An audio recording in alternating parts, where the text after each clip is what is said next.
सद्गुरु के सानिध्य में समर्पण के संस्कार में आ जाती है जब कोई आत्मा, तो घट जाएगी उसके जीवन में अनुभूतियाँ, अनुभूतियाँ, अनुभूतियाँ, अनुभूतियाँ।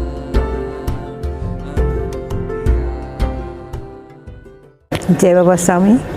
मेरा नाम बीना शर्मा है और सबसे पहले मैं गुरुदेव को कोटि कोटि नमन करती हूँ और गुरु मैया को कोटि कोटि नमन करती हूँ। मैं 2010 से इस समर्पण परिवार में आई।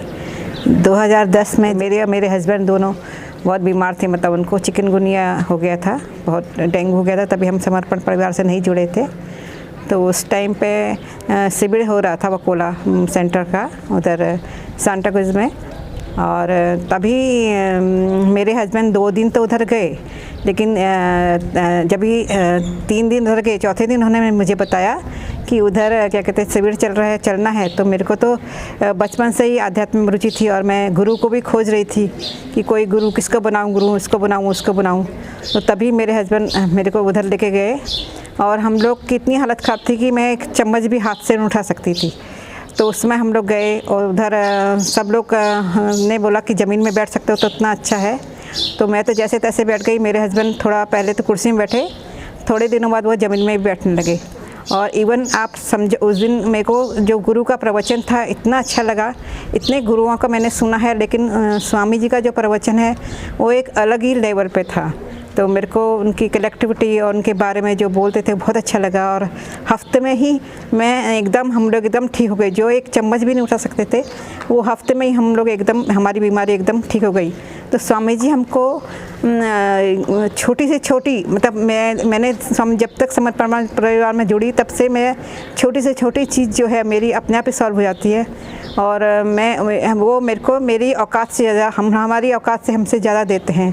तो मैं स्वामी जी को धन्यवाद बोलती हूँ। और 2018 में भी मेरी बहुत अच्छी अनुभूति है। जब भी चैतन्य महोत्सव हुआ तभी स्वामी जी ने इतनी चैतन्य की वर्षा करी, इतनी अच्छी अनुभूति हुई, वो तो मैं ज़िंदगी भर नहीं भूल सकती। और समर्पण पर में हर एक साधकों को बहुत अच्छी अनुभूति होती है।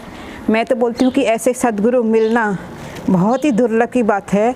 और स्वामी जी से यही प्रार्थना करती हूँ कि जीवन के अंत समय तक मैं आपके साथ रहूँ। मेरे को और कुछ नहीं चाहिए, बस मेरा आपका सानिध्य चाहिए। और जब जीवन के अंत समय मैं आपका दर्शन करूँ और अपने प्राण का त्याग करूँ स्वामी जी, बस यही शुद्ध प्रार्थना है। और स्वामी जी जो भी स्वामी जी हमको बोलते हैं उस पे मैं चलूँ। और ये स्वामी जी जो हमारे गुरु हैं, हमको वो मिलना बहुत दुर्लभ है। बहुत ही जन्मों के प्रक्रिया के बाद हमको मिलते हैं। मेरी माँ भी गुरु से जुड़ी थी, लेकिन उसने बताया कि तूने जिस रास्ते पे तू चल रही है बहुत अच्छा रास्ता है। और मैं अपनी माँ को भी धन्यवाद देती हूँ जिन्होंने मेरे को जन्म दिया और मेरे गुरु के पास पहुँचाया। जय बाबा स्वामी, धन्यवाद। मेरा नाम ज्योति है। मैं अमेरिका से आई हूँ, पहली दफ़ा यहाँ आई हूँ। मैं समर्पण में नाम तो सुना था, मेरा भानिया भाई है, उसी से समर्पण का परिचय मिला और यहाँ आई हूँ। यहाँ का वातावरण बहुत शुद्ध है और सभी साध्वी और साधकों को मिलकर भी आनंद हुआ है।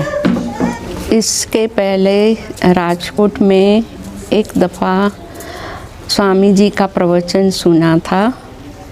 उससे मुझे उस पर बहुत कॉन्फिडेंस आ गया था कि वो ज़रूर कोई दूसरा भगवान जैसा रूप है और गुरुदेव है।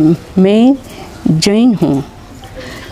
कितने भी साध्वी जैन को प्रवचन मैंने सुना है, मगर श्री शिव कृपानंद स्वामी जी का प्रवचन सुनने के बाद उसकी सादी सीधी सरल भाषा में वो जो कहता है उसको अपनाया और बहुत अच्छा लगा।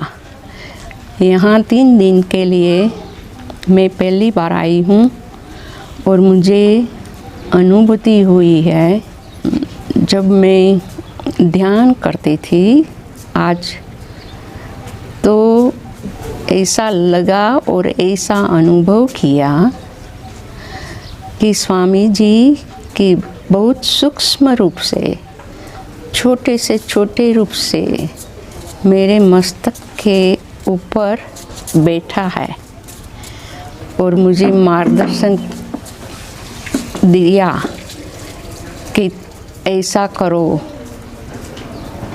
बहुत अच्छा लगा और सभी साधकों और साध्विका ऐसे अनुभव जिसका वर्णन नहीं कर सकती। फिर से ये वर्णन इसलिए कर रही हूँ कि सभी साधकों और साधिकाओं और शुद्ध आत्माओं धीरे धीरे उसमें विश्वास रखे तो अच्छा ही होगा। ये अनुभूति का कोई शब्द नहीं है, वो तो जो अनुभव करते हैं उसको ही मालूम होता है कैसा हुआ। आपके समक्ष मेरे अनुभूति का वर्णन करने के आई हूँ। जय बाबा स्वामी, जय श्री कृष्ण।